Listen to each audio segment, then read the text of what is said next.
सोलापूर न्यूजमध्ये आपल्या सगळ्यांचं स्वागत।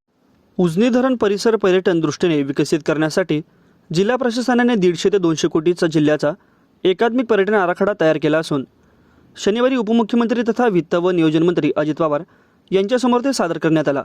या आराखड्यात तत्वतः मंजुरी देण्यात आली असून यासाठी आवश्यक निधीची देखील तरतूद करण्यात येईल अशी माहिती अजित पवार यांनी बैठकीत दिली।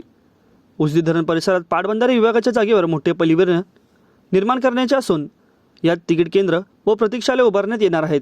मनोरंजन केंद्र, हॉटेल्स, 1000 क्षमतेचे मोठे सभागृह, बोर्ड रूम, रॉक पूल तसेच भारतातील सर्वात मोठा जलतरण तलाव, water front deck, light house, boat ramp, marina boat parking, water sports, flying water board, boat safari, cruise safari, aquatic life यासह अन्य सुविधा पर्यटकांसाठी उपलब्ध करून देण्यात येणार आहेत।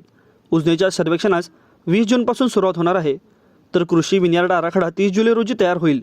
प्रकल्प अहवाल व अंतिम सादरीकरण 15 ऑगस्ट रोजी होणार आहे। त्यानंतर 1 ते 1.5 महिन्यामध्ये प्रकल्पाला राज्य शिखर समितीची मान्यता मिळेल। त्यानंतरच लवकरच या प्रकल्पाचे काम सुरू होईल अशी माहिती जिल्हाधिकाऱ्यांनी दिली। माझं सोलापूर न्यूज या यूट्यूब चॅनलला सबस्क्राईब करा आणि बेल आयकॉन प्रेस करायला विसरू नका।